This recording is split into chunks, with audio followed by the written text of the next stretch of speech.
Code bill में आगे लाने में विफल रहे। आरक्षण का विरोध ये लोग करते रहे, कांग्रेस के लोग। विभाजनकारी नीतियां इनकी थी, ये सब मैंने आपके सामने बताया। मोदी जी ने तो इंदू मिल 400 करोड़ रुपए से ज्यादा देवेंद्र फडणवीस की सरकार ने खरीद कर मुंबई में बना रहे हैं। लंदन का मकान खरीदा, वहां पर हम उनका स्मारक बना रहे हैं। ऐसे दिल्ली में अंबेडकर इंटरनेशनल सेंटर कॉन्फ्रेंस के लिए हमने वो बना कर दिया, 15 जनपद पे हमने वहां पर। और यही नहीं, इनकी प्रतिमा को भी मुंबई में लगाया जा रहा है ताकि उसको समानता और न्याय का जो योगदान डॉक्टर भीमराव अंबेडकर का है उसकी प्रतिमूर्ति हम वहां पर दिखा सकें। अब आप देखिए, जो डॉक्टर भीमराव अंबेडकर जी कहते थे, अपने संविधान में भी उन्होंने कहा, वो नरेंद्र मोदी की सरकार ने आकर हाशिए पर पड़े हुए संविधानों को हमारी सरकार ने सिटीजनशिप अमेंडमेंट एक्ट, नागरिकता संशोधन अधिनियम, ये लाने का काम किया। जो हमारे जितने भी अल्पसंख्यक हैं, अल्पसंख्यक कौन, जो पाकिस्तान, अफगानिस्तान, बांग्लादेश में है, जो माइनॉरिटीज है, वहाँ हिंदू माइनॉरिटी है, क्रिश्चियन माइनॉरिटी है, पारसी माइनॉरिटी है, सिख माइनॉरिटी है, उनको अगर उन देशों में प्रताड़ित किया जाता है, हमारे यहाँ नागरिकता देने का काम मोदी सरकार ने किया और हमने यहाँ पे दे दी है। दूसरा, नारी शक्ति बंधन बिल, महिलाओं को विधानसभा से लेकर लोकसभा तक के लिए कुछ नहीं हुआ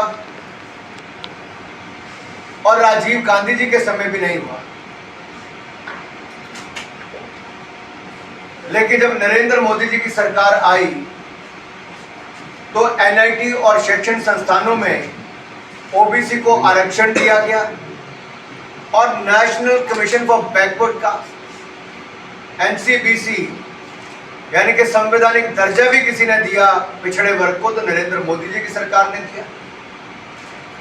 27 ओबीसी मंत्री नरेंद्र मोदी जी की सरकार में है और न्यायपालिका और राज्यसभा में भी समावेशता सुनिश्चित करने का काम हमारी सरकार ने किया। आपको पता होगा, विख्यात संगीत में क्षेत्र में जो है इलैयाराजा जी, जो दलित समाज से आते हैं, उनको राज्यसभा देने का काम हमारी पार्टी ने किया। 3 दलित जजों को सुप्रीम कोर्ट में भेजने का काम हमारी सरकार ने किया। और यही नहीं,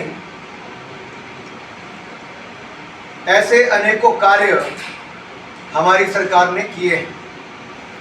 अब दूसरी बात जो मैं आप में आता हूं, जहां अंबेडकर जी का अपमान कहां और किया, आप याद करिए 2012 में एनसीईआरटी के पाठ्यक्रम में, सिलेबस में जो कार्टून दिखाया गया, उसमें कितना अपमान डॉक्टर अंबेडकर का किया गया। उसका विरोध करने के बाद उसको हटाया गया। कांग्रेस ने कोई सम्मान डॉक्टर भीमराव अंबेडकर को नहीं दिया। अरे सम्मान तो छोड़िए साहब, जब उनकी मृत्यु हुई तो दिल्ली में उनका अंतिम संस्कार नहीं किया गया।